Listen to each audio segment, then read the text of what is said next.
Okay, I'll just review the clinical data that we know with venetoclax. Much of it is fairly recent. The data that Paulo was showing was from the original dose escalation trial, which was just published in the New England Journal. So we had a couple of presentations at ASH.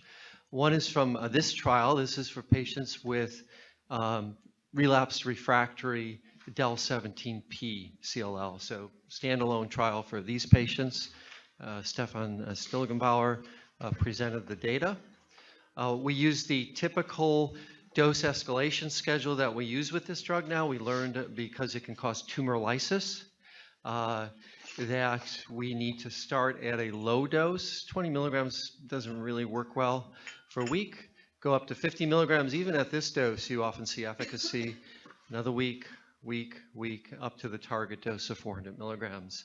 And in the trial, these trials, we did it very, very, very carefully. We actually hospitalized the patients for several days at the beginning in order to get electrolytes before dosing, an hour after dosing, 8 hours after dosing, the next morning, really to make sure that this scheme would work and would be safe. All patients got allopurinol, and if they had an elevated uric acid, they might even get respiricase.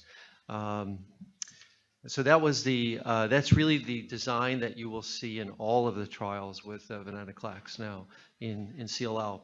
So in this trial, there were 107 patients, median age 67, and you can see the prior therapies here. Median was 2, but up to 10. You had these are the prior bendamustine, 50%, prior fludarabine, 73%, but refractory by traditional definition to prior bendamustine, 70%, and 44% of the fludarabine. Almost all the patients, 90 out of 107, had prior anti-CD20 antibody. Half had bulky disease, and half had an ALC less than 25. So we risk stratified patients according to tumor lysis risk. Low would be no lymph node more than 5 centimeters and a lymphocyte count less than 25. High risk is more than 5 centimeters and more than 25.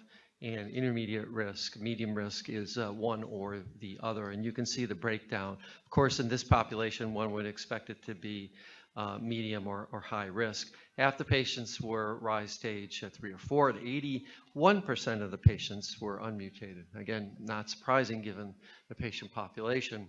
So the median time so far when this was reported on study is a year, and 65% of the patients are still on the drug. More than a third had stopped. 37 had stopped. 22 because of disease progression, including half of these with a Richter's transformation. Like with ibrutinib, when you see this, you see it early. CLL progression without transformation was the other half. Some went on to transplant. There's the usual other reasons why people come off trials, including some patients with adverse events. So here's the data in terms of response. So this is a little different than what we're used to looking at. Each of these vertical lines represents an individual patient, and the closed circle at the top is their lymphocyte count at the start.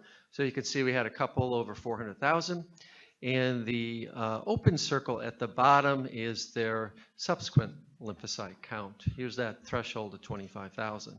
So it's pretty easy to see that all except 4 patients, here, for example, one here, did not normalize their lymphocyte count, but everybody else did, and it's fast. It's fast. It's within 3 weeks here. So very different than our B-cell receptor signaling antagonists. And again, when you kind of see this response, it's not hard to understand why you might see some tumor lysis as well. Here's the data for the lymph node response. Now this is expressed as the largest diameter of the largest lymph node. Again, individual patients, and here's where they start. This is measured by CT scan. So this would be 20 centimeters is their largest lymph node. It's pretty big. And then where they ended up, you could see that 89 of these patients had more than 50% reduction in their node size, and the median time was 2.7 months. Now, that's because we don't do CT scans once a month. So we always have to, realize when you're interpreting this, what you see is exactly what you see with ibrutinib or idelalisib. The peripheral adenopathy just goes down in a matter of days. So very nice response. Short duration of treatment so far, but here's the duration of responses in this group. And it looks quite good for this del17P. And here's the progression-free survival and the overall survival. When you look at subgroups, here's the CR patients, and there's 11 of them. And here's the PR patients, ongoing responses. All of those who achieve CR are maintaining it. And 18 of these patients, interestingly, were MRD negative, and this is by sensitive flow cytometry. And here's one where patients are either positive or we didn't have data. But the MRD negativity can be achieved and appears to be beneficial. Now, it will cause some neutropenia. I think that's probably real, especially as you're starting out in patients. Of course, a lot of the patients have baseline neutropenia, but this has not largely led to any problems with keeping patients on therapy. You have to do the usual management sometimes, and for some select patients, you might choose to use Neupogen as well. But it didn't limit our ability to deliver the drug. You see a range of infections, as one might expect in this patient population. The tumor lysis, so we saw 5 cases of laboratory tumor lysis. So 2 had to have a dose interruption for a day until things were completely normalized. We couldn't continue dosing unless every single one of those values was completely normal. So if your potassium was 4.6 and the upper limit of normal was 4.5, you couldn't redose. But despite those strict criteria, there were only 2 had dose interruption, and there was no clinical tumor lysis. So I think that's the important message from this dosing schedule, that we can deliver it as long as we're careful. And here's a summary of the actual SAEs. So that's del17P relapse refractory. And the other important trial to point out is this one here. And this is an ongoing trial that we're doing in patients who have previously been treated with ibrutinib or idelalisib. So it includes those who progress or those who stop for adverse events. So we have a total of 54 patients so far, and most of them are in the ibrutinib arm, only 13 with idela. Here's the age distribution. Median number of prior therapies, quite high, especially in the ibrutinib arm. So if we look at the ibrutinib arm, of course, all had prior ibrutinib, and they had been on it for a median of almost a year and a half. And here you can see 7 of these patients also had prior idelalisib. So they were doubly treated, and they had been on for some time as well. And here's those who were intolerant compared to those who were resistant. Idelalisib, fewer patients. And again, when you look at this group, we had patients who also had been previously on ibrutinib. Over here. Yeah. So, some nice data about patients who have had ibrutinib and idelalisib. Here's the disease burden, 39% in each arm with an ALC more than 25,000. 1 or more nodes greater than 5 centimeters, half in the idela arm, a third in the ibrutinib, and here's the different prognostic factors. This did include, so here, 46%. So these are the patients from our original ibrutinib trial, for example, the 1102 trial who progressed, or from the del-17p Resonate trial who progressed. Remember, we have a median time to progression of about 2.5 years, and those are exactly the patients we're seeing, and we're getting onto this trial. So that's where this data comes from, the patients who were on those earlier trials. And remember how heavily pretreated those patients were who went on those ibrutinib trials, for example. So we've got some real bad actors here. So a short follow-up, weeks on venetoclax here, about 5 months, shorter for idelalisib. 80% of them are still active, 85% here. Here's the discontinuation, 4 for progression, 1 Richter's transformation at week 30, 1 CLL progression, both after achieving a partial response, 1 progressive disease on the idelalisib arm, and a few other random reasons. Here's the lymphocyte responses, the ibrutinib group here. Again, just like I showed you previously, so very significant and rapid normalization, 16 days, 29 days to normalization, and 80% achieve that in both arms. And then by CT scans, again, a reduction in nodal mass, as we're following these patients. And the median time here to 50% is 50 days in both arms.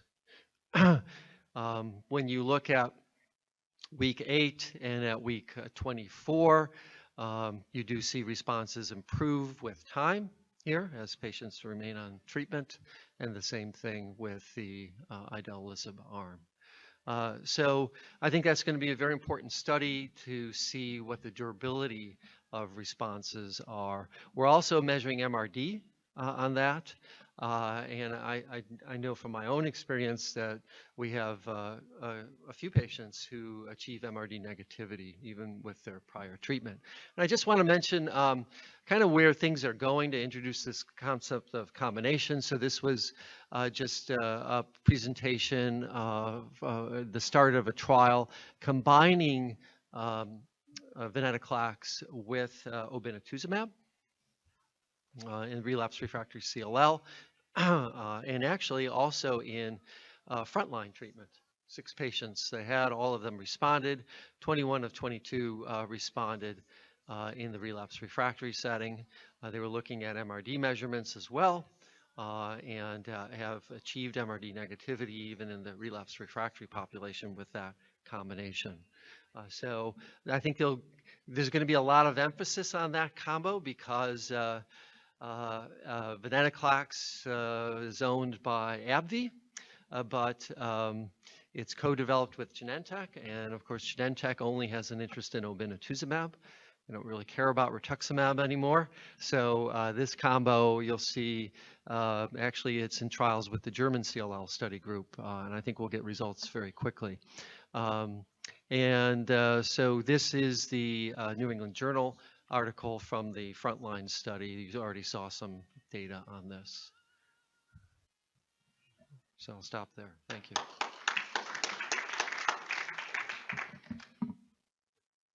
So actually, I got a kind of a question, actually, both you, Steve, and Paulo, because you guys seem to, it's like a question I almost don't want to ask, but it just seems like you kept setting us up for it, is that it looks like potentially there's a number of reasons why a combination with venetoclax and ibrutinib, or PI3 kinase inhibitor makes a lot of sense, both in terms of a little bit what's happening with the white cells, but also what you showed preclinically where there may be, kind of synergy there.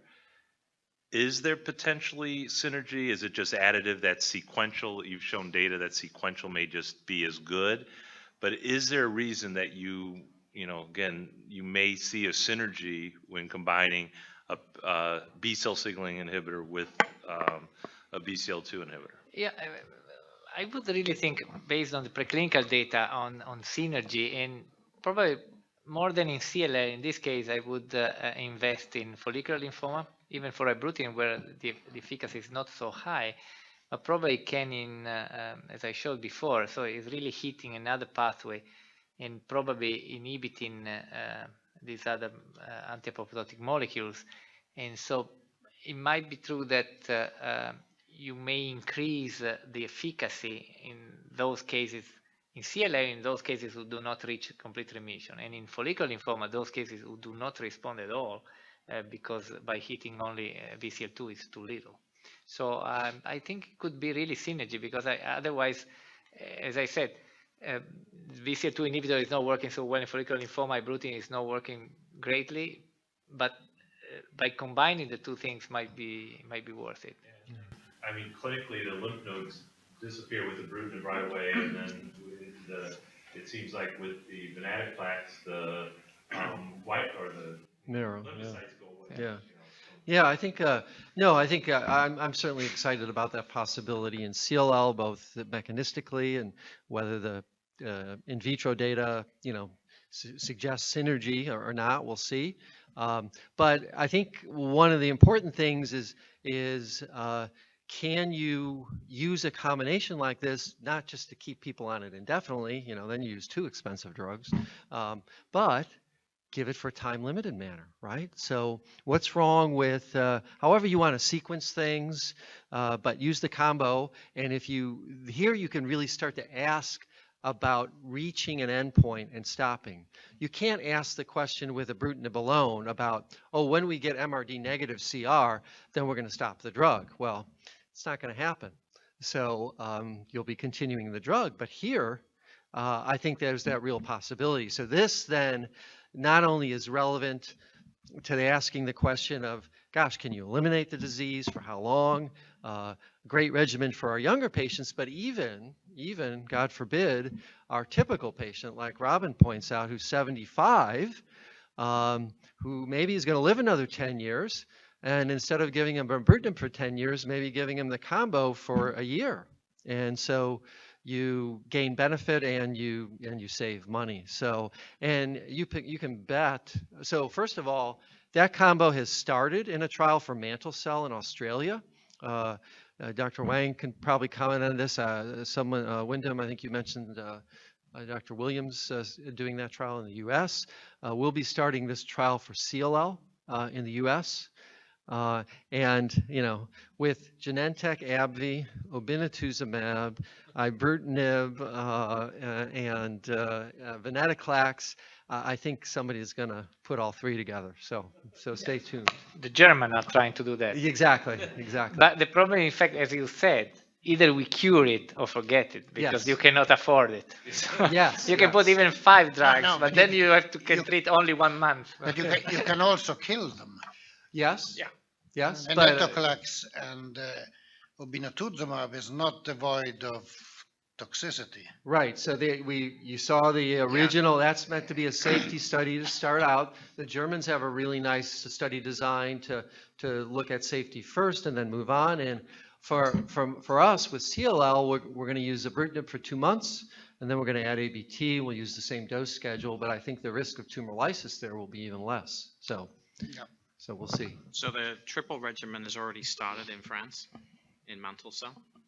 So that study has already started.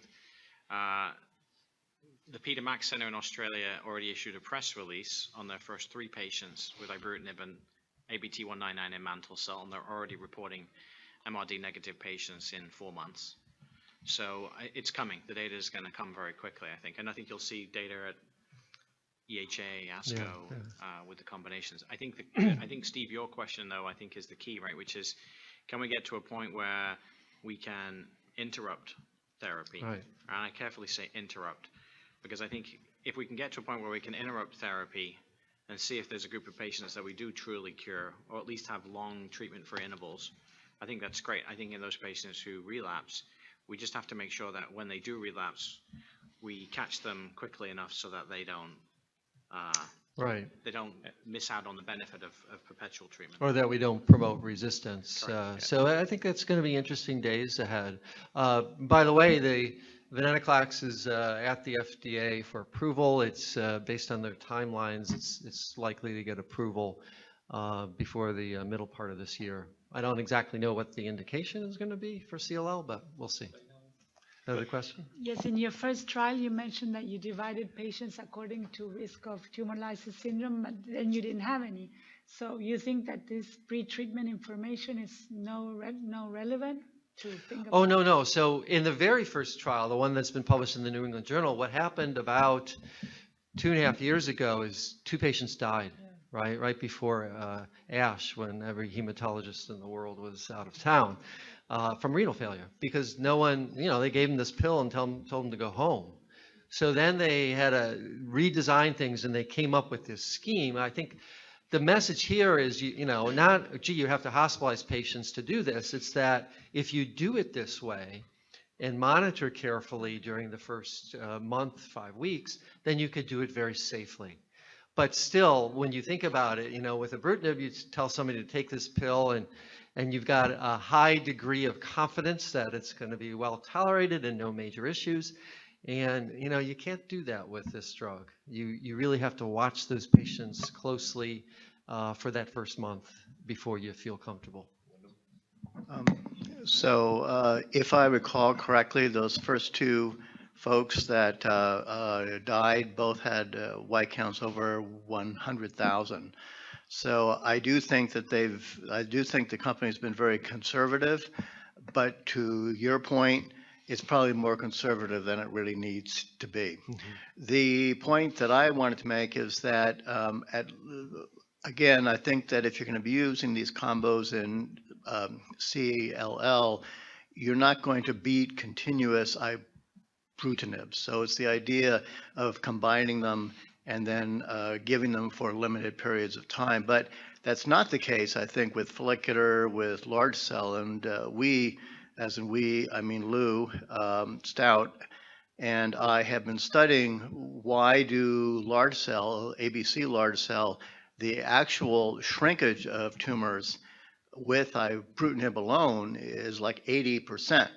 However, many of these cases then go on to regrow very, very quickly. And one of the reasons for that is they seem to be able to augment BCR signaling. But it turns out that we tested many combos. Again, these are all cell line work. And the most potent combination to prevent cell line resistance was 199 and ibrutinib. When you combine the 2, you could not induce a resistant line. So I do think that these combinations are going to probably have likely may improve outcome in some of these more difficult tumors like large cell and follicular, and also mantle cell too. And just a quick comment on that, because it's a little bit on what Mark said here too, because what's going to be interesting if you do have the break is when they come back, what is the biology of it when it starts to recur? Because again, it could be just the same, or are you getting any kind of genetic or any other changes? Because again, it may be just as sensitive. You're off for 3 years and then you go back on. So there's actually a little data on that. So there's 5 or 6 patients from the early venetoclax trial who achieved MRD negativity and then stopped therapy. And they've been followed, and I don't know, I mean, some certainly have gone more than a year or even up to 2 years perhaps without treatment, but 2 of them have, progressed and have some, active disease, so they got approval to redose them, and so one of them is that I see is being treated by Tom Kipps, and she just restarted, and her disease as it came back was just like somebody had gotten FCR, and 5 years later there wasn't anything special about it, and so far she's responding. So we'll see.